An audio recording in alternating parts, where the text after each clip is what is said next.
The Assassin.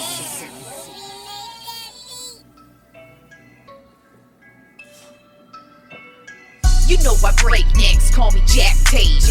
I have no regrets while your life is fading. I'm a crazy fuck equivalent to Satan. When I'm behind the mic, I feel like the greatest. You know I break necks, call me Jack Tate.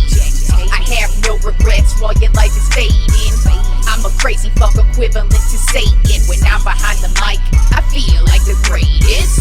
What up, y'all? You're listening to Sports Talk with Tropp, and I'm your host, Katie Tropp. Well, these NBA playoffs, man, this week they have been on fire. Some great games we've had this weekend. The Eastern Conference Semifinals, they are already shaped out, so I'll be giving you my predictions on those matchups. And then we have one matchup set in the Western Conference, but we're still waiting on another one. So let's get right into some NBA playoff talk. Let's just go ahead and talk about what happened in the first round this week and who has moved on and really just what happened. So let's start with the Boston Celtics versus the Brooklyn Nets matchup. And Game 4 was earlier this week, and Boston ended up getting the win, 116-112, and they got the clean sweep of the Brooklyn Nets. And man, like that Game 4, they honestly, this entire series, like the first two games, it looked like the Nets gave a damn.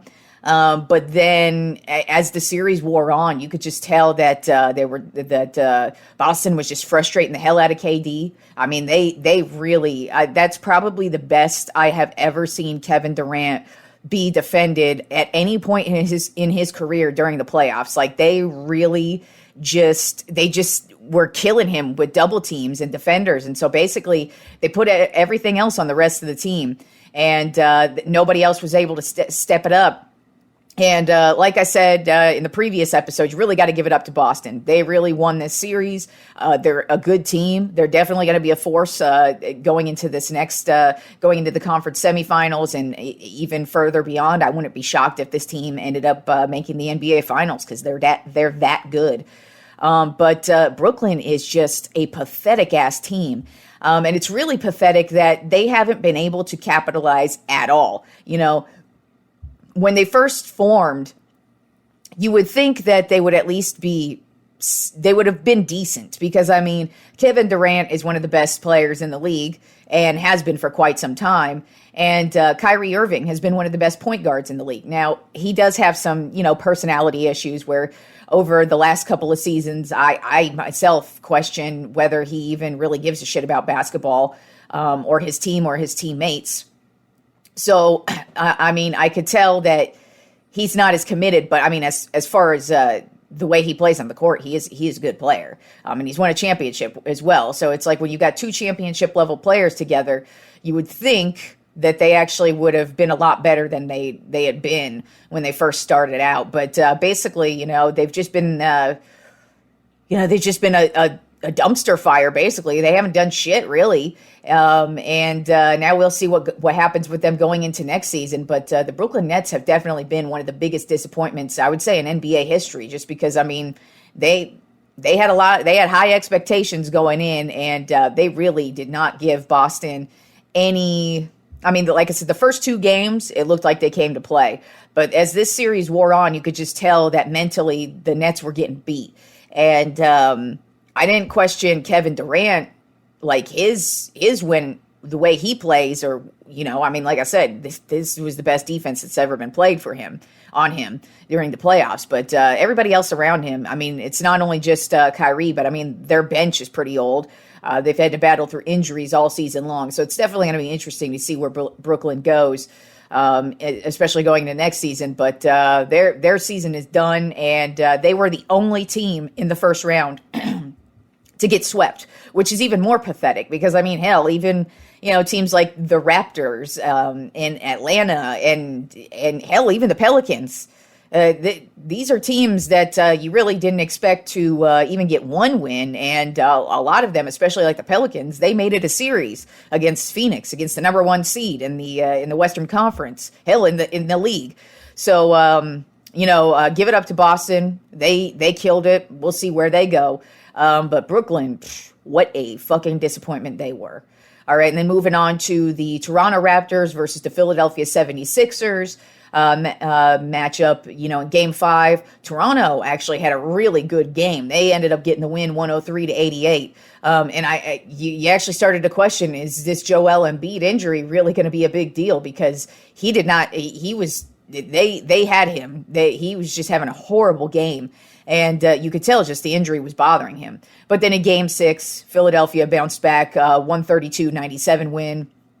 And they go on to win the series and move on to the conference semifinals. And that game, they actually did show up. I mean, hell, even the starters actually were able to be benched in the fourth quarter because they had such a high lead going into it. So they did end up getting the win. They did end up winning the series, and they now have moved on to the conference semifinals. We'll see what happens with Joel Embiid. You could tell that that thumb injury, it could be a big deal, especially if they if they're going up against a good defender, good defensive team, which they're going up against the Miami Heat, which aren't that great of a defensive team. But, if they end up facing like Giannis or the Boston Celtics in the next round, that thumb injury could end up being an issue for Embiid. But hey, I will give it up to James Harden. Usually I spend the playoffs mocking how horrible he is during the playoffs. But he actually, especially in Game 6, he was basically the reason why they won that game. He actually had a great game. So shout out to him for finally stepping it up during the playoffs. All right, and let's move on to the Atlanta Hawks versus the Miami Heat series. Game 5, Miami ended up closing it out, and they have moved on to the conference semifinals. They got the win 97-94.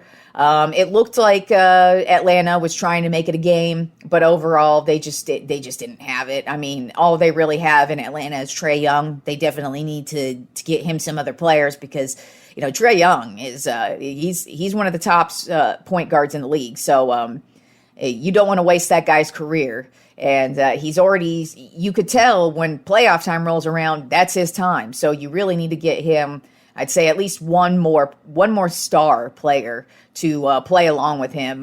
They could be a good team, but unfortunately they ran into Miami Heat, who've been playing excellent basketball. And in Game 5, Jimmy Butler didn't even play. He ended up getting scratched late due to an injury.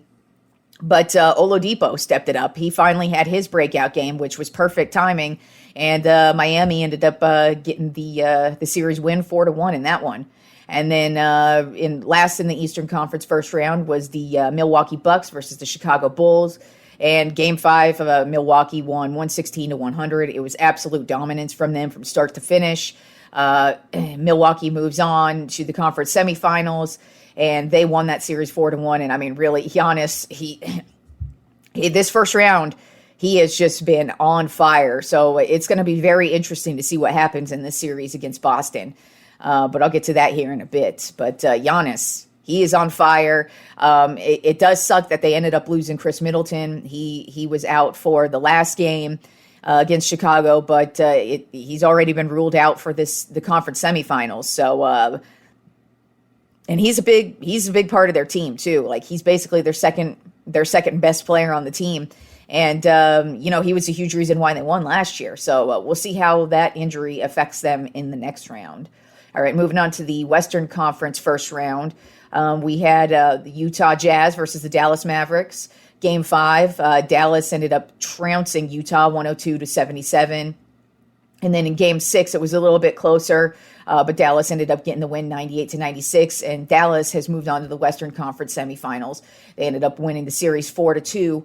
And Luka came back, and Luka's looking great. And he both of those games, especially Game 5, actually, that's why they kicked so much ass, is because he just had an electric game. But also in Game 6, he was a huge factor as well. So it's been good to see him back. And Utah, we'll see what happens with Utah. I kind of have a feeling Utah is going to end up they're going to look a little bit different next year. I have a feeling they're going to end up having to choose between Gobert and Mitchell, just because those two have had issues with each other the last couple of seasons. You could tell they don't really gel well. And so you got to move on from one of them. And it's sounding like that it's going to end up being Mitchell who they move on from. So we'll see what happens in Utah next season. But Dallas is moving on to the Western Conference semifinals. Then the the Phoenix Suns versus the New Orleans Pelicans. Game 5, Phoenix had a dominating win, 112-97. And then Game 6 was last night, and they had another solid win, 115-109. And actually, the Pelicans were leading the majority of the way, but then the fourth quarter came on. And Chris Paul, man, this dude, he is an ageless wonder. He's right up there where it's just like, wow, how can he still be playing at this great level?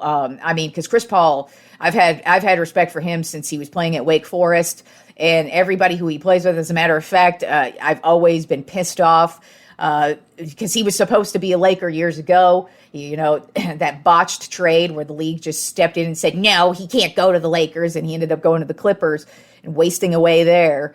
But I have mad respect for Chris Paul, and just last night you could tell he was like, I am winning this game. I believe he made 14 straight shots in a row, which hasn't happened in the NBA, I think, since like 1997 or something like that. So he's really just turned it on, and you could tell he wanted to win. Devin Booker's back. He made a huge 3-point shot last night to basically pull the game away for Phoenix, and they ended up getting the win, and now they've moved on to the Western Conference semifinals. I will say, shout out to the New Orleans Pelicans, just because they made this a series, and I don't even think they made it a series because of the Booker injury. They made it a series. They gave it their all, and that was a great performance by a team that totally could have just laid down. And when you look at a team, like you compare them to like the Brooklyn Nets or even the Lakers this season, it's like you look at the Pelicans and you're like, damn, you guys really wanted to win. And and they really just stepped it up and played an excellent series against the number 1 seed. And, when I picked the Phoenix Suns to win that series, I didn't expect the Pelicans to get a win. And they ended up really making it an excellent series. But Phoenix ended up moving on, and now they are on to the Western Conference semifinals. Then Golden State Warriors versus the Denver Nuggets. Game 5, Golden State closed that shit out 102-98 and ended up winning the series 4-1. And Denver basically got dominated this entire series. They did make the last game kind of competitive. They did make Golden State have to work for it, but honestly, there really wasn't a doubt that Golden State was moving on to the next round in Game 5. So they are now on to the Western Conference semifinals.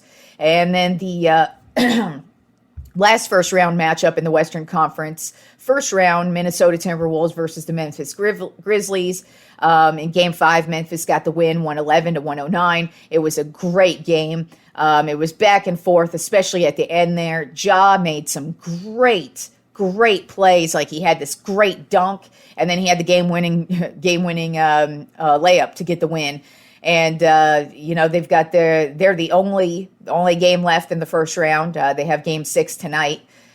So we'll see if Memphis can close it out, or if we're going to a Game 7 in that matchup. But Ja Morant, he's been making some big plays. But so is Karl Anthony Towns on the other side of the ball. So we'll see how that series ends tonight, or if it ends tonight. So let's go ahead and talk about the Eastern Conference semifinal matchups. First, we've got the Milwaukee Bucks versus the Boston Celtics. And actually, all my predictions so far have I've been what am I, 6-0, 7-0, whatever. I've picked all the teams correct so far in the at least in the NBA first round. So I did have this matchup already originally.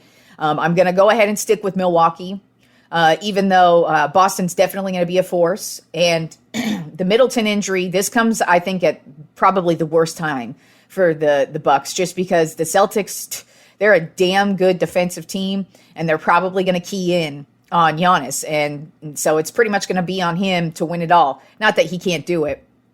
But I definitely think the Bucks' experience is going to outweigh what the Celtics have going on at this current point in time. But I still think it's going to be a great series. And I think it's going to go the full length. I think it's going to go 7 games. But I've got Milwaukee moving on to the Eastern Conference Finals. And then the second matchup in the Eastern Conference semifinals, Philadelphia 76ers versus the Miami Heat. And this one I think is going to be a good matchup as well. I think the 76ers, though, I just think they're a better team. And I think just the factor of Joel Embiid is the deciding factor. And if this thumb injury continues to hamper him, it is going to be an issue. Especially because, James Harden, he's known to disappear in the playoffs at some point. While he had a good first round, who knows what this round's going to hold. So they're definitely going to need him to step up for sure. But I do think the 76ers are the better team. Miami's playing great basketball. They play great team basketball. And Jimmy Butler, man, he had a great first round as well. So, but I do think the 76ers, they play better on defense. And they're just a better all-around team. I think they're a little bit deeper as well. And just like I said, Joel Embiid, he's playing at such a high level. You could tell he really wants a championship. And I've got the 76ers moving on and beating the Miami Heat in 6 games in that matchup. And then in the Western Conference semifinals, the only matchup we have set right now are the Phoenix Suns versus the Dallas Mavericks. And I've got Phoenix moving on in this one just because they have way more experience. They have much more depth. And like I said, with Chris Paul, you could tell this guy wants his championship. He's been working so damn hard. It's about the only thing missing from his resume is a championship. And so I think he's definitely going to be a deciding factor. I think they'll win this series in 6 games. Just because Dallas is a really good team. They're great on the defensive side of the ball, so they probably will frustrate the Suns in a couple of games. But overall, the Suns are the best team in the league, and I can't pick against them, especially just because I think the Dallas Mavericks still have some growth to do, and I feel like this matchup is going to be one of those kind of matchups where they just they fall short, and it helps them become a better team next season. And then so we have the Golden State Warriors sitting here waiting to see who wins the Memphis Grizzlies versus Minnesota Timberwolves matchup. We'll see what happens there. I'll make my prediction on that matchup when it becomes final. I imagine on the Monday show is when, because I kind of expect the Grizzlies to close it out tonight. But hey, you never know. But regardless, we'll see what happens. Who Golden State will be facing, but whoever they face. You got to watch out for Golden State. They are playing some excellent basketball right now, and they got the championship experience, so we'll see what happens there. All right, and then last night, the first round of the NFL draft started, and it was a very interesting draft. Usually there's always these big names you're looking for, and there's always this list of at least 5 quarterbacks where you're like, who's going to go 1? And that's not the way it turned out this year. It was actually pretty, the first 5 picks were on defense, which I don't think has happened since the 90s. And that's very rare. I mean, very, very rare, especially in these offensive times. But also at the same time, you need some defense to stop this offense that's going off. But some interesting trades happened last night too. So before I go over the first round, let's talk about these trades. The first one being the Tennessee Titans ended up trading their top receiver, A.J. Brown, to the Philadelphia Eagles. Now, this is a great move by the Philadelphia Eagles. It actually really pisses me the fuck off because thank God the Cowboys have loaded up on defense this offseason because they're going to need it, especially against this team. A.J. Brown is one of the best receivers in the league. He's damn good. So the Eagles are getting a great trade out of this, especially because, if you look at it compared to the draft, well, there's a lot of great rookies available in the draft to you. You already know that A.J. Brown's an excellent wide receiver, and he makes Ryan Tannehill look like one of the best quarterbacks in the league.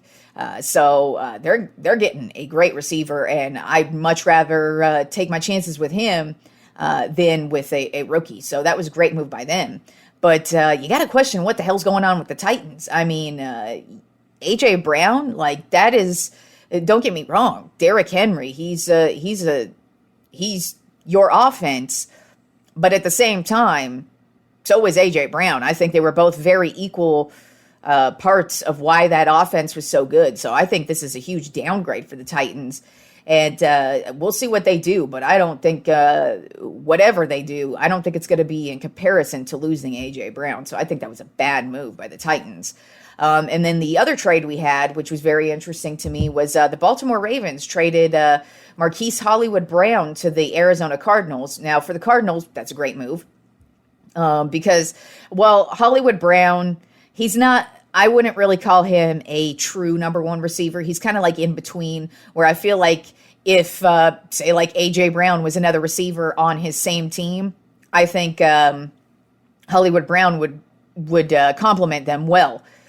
But so in Arizona, I think he's going to work out well just because he's not going to be technically the main receiver, really the main source of offense. But for the Ravens, what the hell are y'all doing? I've been always wondering with the Ravens, especially the last couple of seasons, like, what are they doing at the receiver position? Because Lamar Jackson is obviously one of the most talented quarterbacks in the league. I love Lamar Jackson. I love watching his game.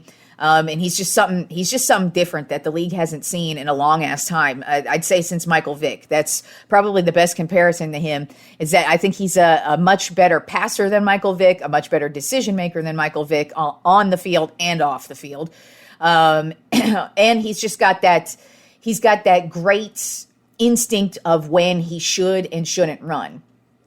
Obviously the running puts him at risk for injuries, but just, I mean, you got to play with that reckless disregard, basically, when you're that type of quarterback. So I've always thought it was weird that they won't go after a really good receiver, and then now they trade away Hollywood Brown, who was their best receiver, and they haven't really done anything to replace him. So we'll see what they're doing in the offseason. Maybe they're trying to go after some other receivers, or in the free agency market, or maybe they've got a trade that they're trying to go through, try and work out. Maybe they're in the Deebo Samuel market. I don't know.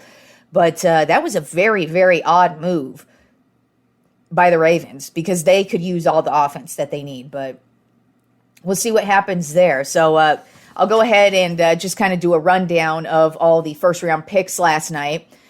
Starting with the Jacksonville and we really didn't have many shakeups either. Like, usually they're other than those two trades that I mentioned, there's always seems to be somebody who moves up really high or trades back even further.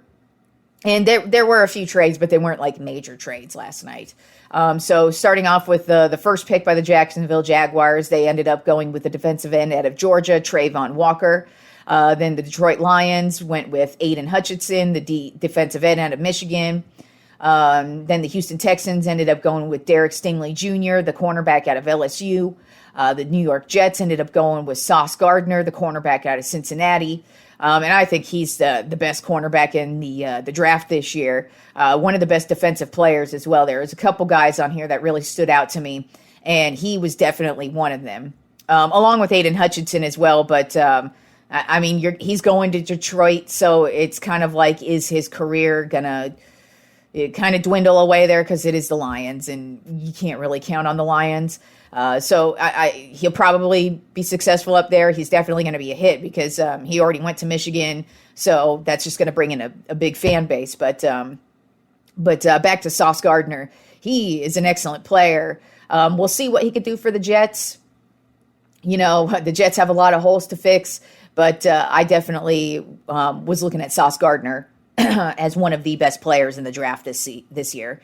Then at number 5, the New York Giants went with Kayvon Thibodeau, the defensive end out of Oregon.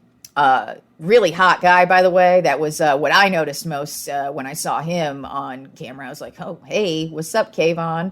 Then number 6, Carolina Panthers ended up going with Ikem Ekwonu. He is an offensive tackle from NC State. And I just thought this was weird, because even though it's not a big quarterback draft this year, out of all the teams that need a quarterback left right now, the Carolina Panthers, they haven't done much to try and solve their quarterback situation. So I'm really wondering what the hell is going on with them. And I'm not saying that their pick is a bad pick. Actually, he's a great offensive lineman, and they definitely needed help on the offensive line. But I really have been questioning what the Panthers are going to do. And hell, you don't know, they might end up picking, because Malik Willis, basically the second best quarterback, second highest rated quarterback in this year's draft, he's still out there. So, I mean, maybe they kind of already knew he was going to fall, and maybe they'll go after him with their second pick. But I was really shocked that they went with the offensive line over a quarterback. Then the New York Giants, they selected at number 7. They went with offensive tackle Evan Neal from Alabama. Then the Atlanta Falcons went with Drake London, the wide receiver out of USC. Then the Seattle Seahawks went with Charles Cross, the offensive lineman out of Mississippi State. I found this pick kind of ironic because basically the last couple of seasons the Seahawks had with Russell Wilson, his main complaint was offensive line, and they almost always refused to get him help on the offensive line. And yet this season they went ahead and drafted an offensive lineman, even though Russell Wilson no longer plays for them. So I found that kind of odd.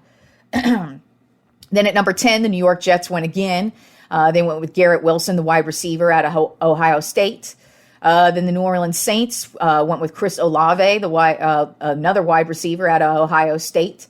Then the Detroit Lions went with Jamison Williams, another wide receiver, this time out of Alabama. So you see, we had a lot of wide receivers selected last night, so that you had your pick of the litter. But so yeah, and I'm not done either. A couple more got selected after these guys. Then the Eagles at number 13 selected Jordan Davis, defensive tackle out of Georgia. Then at number 14, the Baltimore Ravens picked up Kyle Hamilton, the safety out of Notre Dame. This was another one of my favorites in the draft. I was actually kind of hoping he was going to fall to the Cowboys because the Cowboys definitely could use some help in the secondary. And they actually had a couple of spots that they could go. But as I saw him falling, I was like, damn, that'd be great if they could get him. Because in my opinion, he was also right up there with Sauce Gardner as one of the best one of the best secondary guys in the league. But when Baltimore came up, I was kind of like, he seems like a Baltimore dude, so I was not shocked that they ended up picking him with their 14th pick. Then with the 15th pick, the Houston Texans went with Kenyon Green, guard out of Texas A&M. The Washington Commanders went with Jahan Dotson, wide receiver out of Penn State. Then the Chargers went with Zion Johnson, a guard out of Boston College. Tennessee Titans went with Treylon Burks, a wide receiver out of Arkansas. I guess they believe he's going to be the replacement for A.J. Brown. Good luck with that. Then at 19, the New Orleans Saints went with Trevor Penning, the offensive tackle out of Northern Iowa. Then at 20, the Pittsburgh Steelers, they went with the first quarterback selected in this draft and the only one in the first round selected in this draft, which is just so rare these days. But they went with Kenny Pickett, quarterback out of Pittsburgh.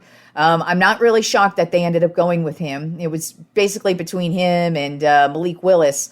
And I had a feeling they'd lean towards Pickett just because he went to Pittsburgh. So, I mean, they got people on Pittsburgh players always. So I wasn't shocked that they ended up going with him. I don't really expect him to start this year. I kind of expect that to go to Mitchell Trubisky. But they're very similar type quarterbacks as well. So if Trubisky ends up getting injured, hey, you got Kenny Pickett, and he's basically the same style of quarterback. Then at 21, the Kansas City Chiefs went with Trent McDuffie, cornerback out of Washington. The Green Bay Packers went with Quay Walker, linebacker out of Georgia. I thought that was kind of odd that they didn't go offense on that, especially since they lost Devontae Adams, their top receiver. But okay, there they go. But Quay Walker, he is a good linebacker. So they did lose a couple defensive players this season. So, I mean, you can't really pass up a good player like that. Then at 23, the Buffalo Bills went with Kaiir Elam, the cornerback out of Florida. Then at 24, my Dallas Cowboys went with Tyler Smith, offensive tackle out of Tulsa. I am happy with that pick. They definitely needed either offensive line, wide receiver, or either linebacker or secondary help. And so to see them get one of the top offensive linemen in the draft this season, I'm happy with that because they definitely need some help on the offensive line, and they also need to now start thinking about the future because Tyron Smith, they're all pro offensive linemen on the other side of the line. He is probably going to be retiring here in the next couple of seasons, and he's always injured. So we're going to need some help on this offensive line, and so I like this pick with Tyler Smith. Then at number 25, the Baltimore Ravens went with Tyler Linderbaum, center out of Iowa. Then at 26, the New York Jets went with Jermaine Johnson II, defensive end out of Florida State. Then the Jacksonville Jaguars went with Devin Lloyd, linebacker out of Utah. Then the Green Bay Packers went with Devontae Wyatt, defensive tackle out of Georgia, another defensive player and not on offense. Then at 29, the New England Patriots went with Cole Strange, guard out of Chattanooga. Then Kansas City Chiefs went with George Karlaftis, defensive end out of Purdue. Then the Cincinnati Bengals went with Daxton Hill, safety out of Michigan. And then rounding out the draft at the 32nd pick, the Minnesota Vikings went with Lewis Seen, the safety out of Georgia. And so we've got more draft today and tomorrow. And I think, what is it? Today is the 2nd and 3rd round. And then tomorrow will be the 4th through the 6th round. But usually these next 2 days are just not that these players aren't important. Of course they're important, but it's not as exciting usually as the first night. And then we had just a couple of things go on in baseball this week. Anthony Rizzo, man, he is on fire for the Yankees right now. He actually ended up having 3 home runs in one game against the Baltimore Orioles earlier this week. And then we had something basically that's only happened once ever in baseball history. The last time this happened was in 1958 with Roger Maris when he played for the New York Yankees.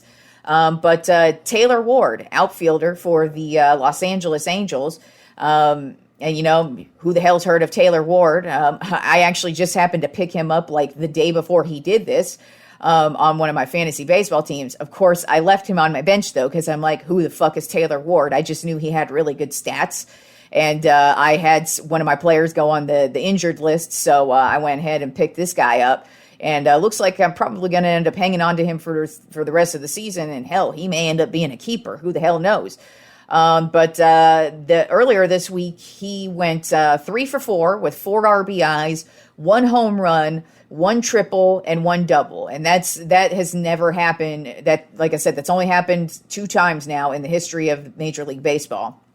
And he ended up getting a double, a triple, a grand slam, and had 4+ runs. Nobody's ever done that since Roger Maris. So I found that very noteworthy. And also, the Angels are one of the hottest teams in the league right now. They're on a 5-game winning streak. And, you know, part of the reason why is not only because of him, but Trout's on fire right now. Shohei Ohtani's on fire. I told you, the Angels ain't nothing to fuck with this year. I think they're going to be one of the best teams in the league this year. And so far, they're starting the season off right. You know, I just talked about Anthony Rizzo having the 3 home runs for the Yankees. Well, he's not the only Yankee doing great right now. Yankees are on a 6-game winning streak this week. And Aaron Judge still continues to hit the ball. DJ LeMahieu, he's found his groove finally. You know, he kind of had a down season last year, but he seems to be back to where he used to be. So he's having a great season. But the Yankees pitching this week has really stepped it up, and they've become really surprising. So we'll see if the Yankees are able to maintain this throughout the entire season. But they're on fire right now. The Minnesota Twins are also on fire. They still have the longest winning streak in the league right now. They have 7-game winning streak. And Byron Buxton, he's having a great season. Their starting pitching is lights out at this point. So Minnesota Twins having a great couple of weeks. And then also the Miami Marlins are on a 5-game win streak right now. It's just always weird to see them winning. So I thought I'd mention it. And also the NL West still is on fire right now. My Giants are back on top of the NL West, at least today they are. You know, them, the Dodgers, the Rockies, and the Padres, they're all battling it out. They're all playing great baseball right now. And I have a feeling those 4 teams are going to appear in my top 10 MLB power rankings on Monday, because all 4 teams playing great baseball right now. So should be interesting to see where the NL West ends up going. Because it's no longer just the Dodgers division. Hell, it's no longer just the Giants division. It is now a division where the Padres and the Rockies at least look competitive right now. And the Padres, they don't have Fernando Tatis right now. So they won't get him back until at least, I think, around the All-Star break. And who knows, it could even be later than that. But once they get him back, they're going to be something to fuck with. So that's basically what's gone on in baseball this week. And with that being said, we're going to round out today's episode with one of my Tropp 5 lists. And what inspired this one was actually not only the great collapse of the Brooklyn Nets in the playoffs, but also with how shitty the Los Angeles Lakers were this year, too, because both those teams I would consider to be epic disappointments because of just the players, the caliber of players that they have playing for them. and just how disappointing they ended up being. I mean, they couldn't even compete with teams like the freaking Toronto Raptors and the Chicago Bulls and the Utah Jazz and the New Orleans Pelicans.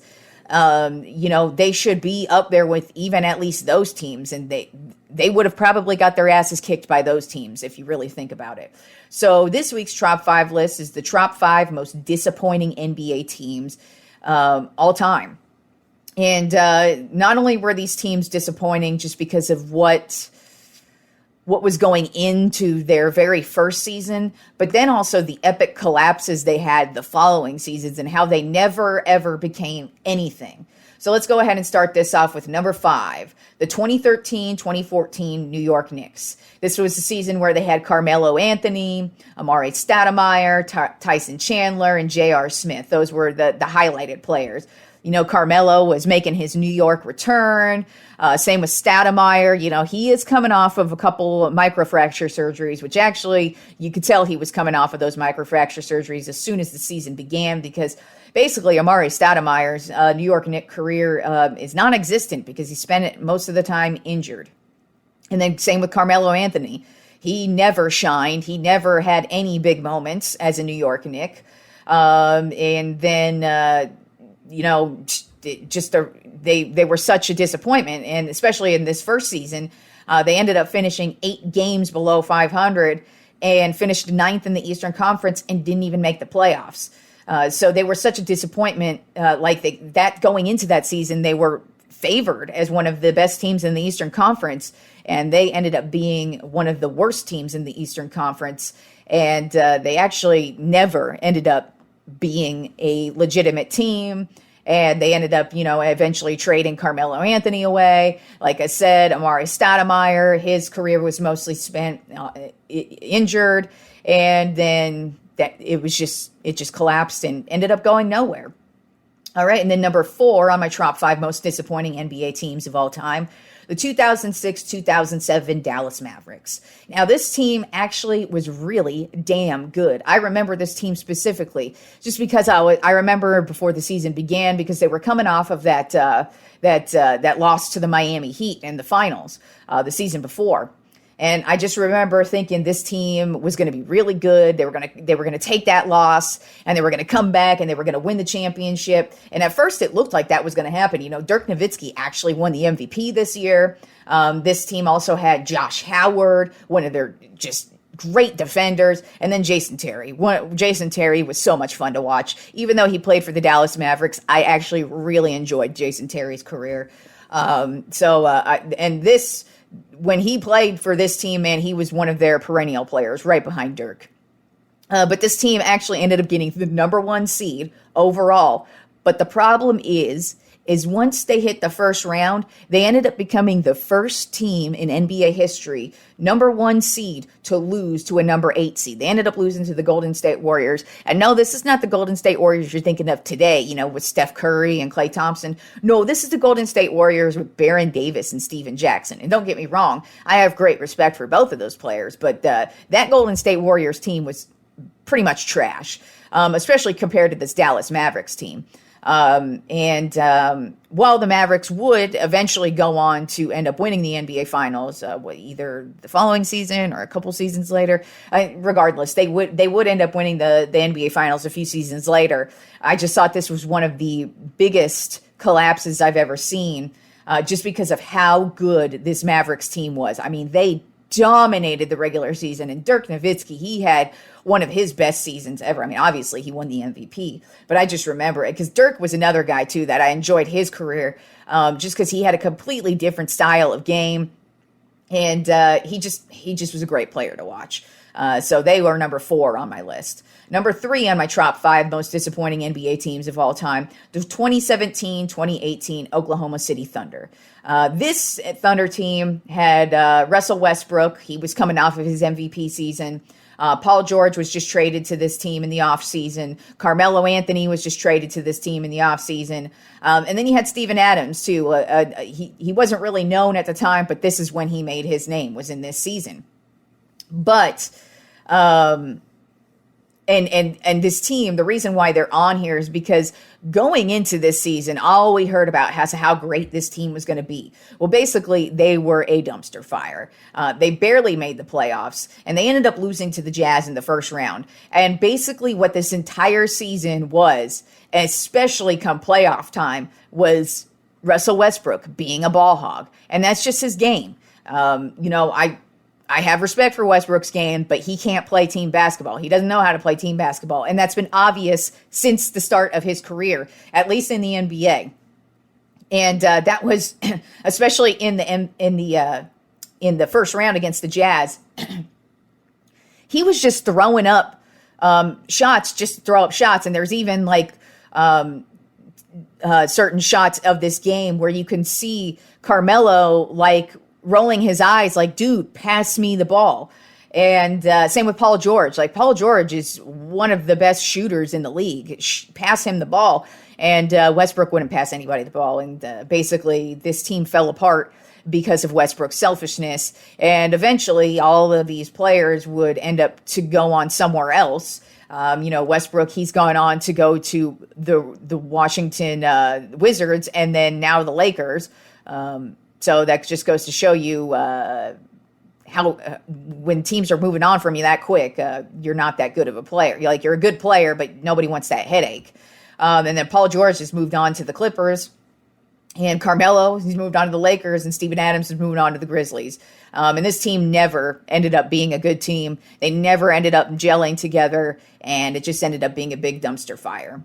Then on my number 2 on my top 5 most disappointing NBA teams of all time, the 2012-2013 Los Angeles Lakers. This had Kobe Bryant, Pau Gasol, Ron Artest, and then we picked up Steve Nash and Dwight Howard in the offseason. And this team was so hyped up in the offseason.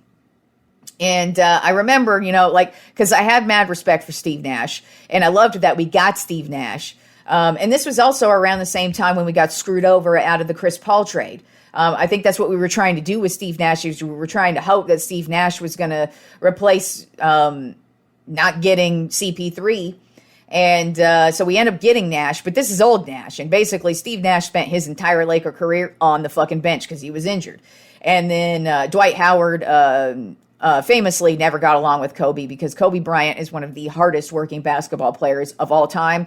And if you didn't match his level of intensity on the court, he would basically call you lazy and fat like he did Shaquille O'Neal, one of the greatest centers of all time. So if he's going to give that to Shaq, you damn right he's going to give that to bitch-ass Dwight Howard. And at this time, Dwight Howard was a total bitch-ass. He thought his shit didn't stink.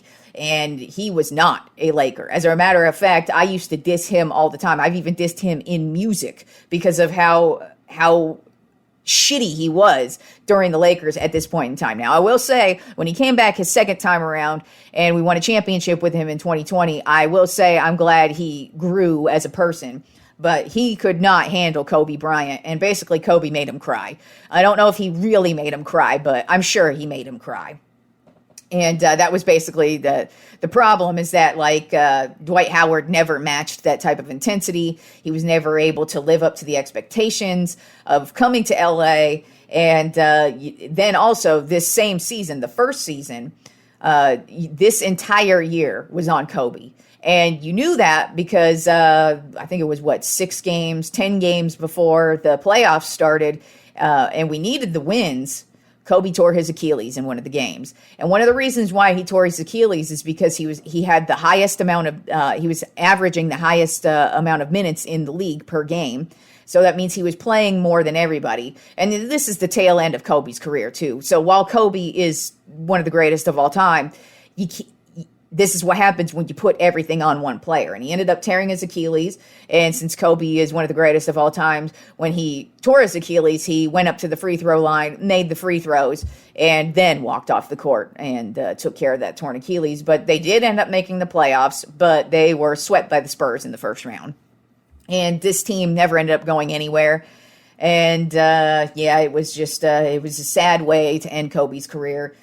He would go on to play a couple more seasons, but this was basically the beginning of the end of that era. And really, the Lakers were shit all the way up until the 2020 season. when we win a championship then, and now we're back to shit. So we'll see how that goes for the Lakers. But they're number 2 on my top 5 most disappointing NBA teams of all time. And now number 1 of my top 5 most disappointing NBA teams of all time would be the 1996-1997 Houston Rockets. This had Charles Barkley, Hakeem Olajuwon, and Clyde Drexler as the main players. All Hall of Famers, all great players in their own right. Although at this point in time, they weren't all really in their prime. Kareem did have a great season this year. It just wasn't same Kareem. Charles Barkley didn't have a bad season. And same with Clyde Drexler. But they would have their ups and downs throughout the season. And especially with how heavily favored they were and with all the pressure that was on them, they just ended up finishing 4th in the Western Conference. And then they ended up losing the Western Conference Finals to the Utah Jazz. And then after that, they never went on to do a damn thing. They actually ended up, I think, 500 the following season, and then they just ended up going nowhere. So I had to put them at number 1 just because, Barkley, Hakeem, and Clyde Drexler, those are like some of the greatest names in basketball of all time. Now, obviously, Barkley went here because he was trying to win a championship, because that's the only thing Barkley has never that's never happened for him in his entire career. So that's kind of what he was going for. But this team never ended up doing anything. This was the best season they had under this regime, but they just ended up never going anywhere. And they were definitely one of the biggest disappointments in NBA history. So, that's my top 5 list for this week. We got, like I said, we got the NBA playoffs this weekend. We got Game 6 tonight between the Memphis Grizzlies and the Minnesota Timberwolves. So that could be closed out tonight. Then I believe the Eastern Conference semifinals begin on Sunday. And then we got the NFL draft tonight and tomorrow. And then you still got baseball on tap. So we've got a lot of sports going on this weekend. So enjoy the show, and I will talk to you foolios on Monday.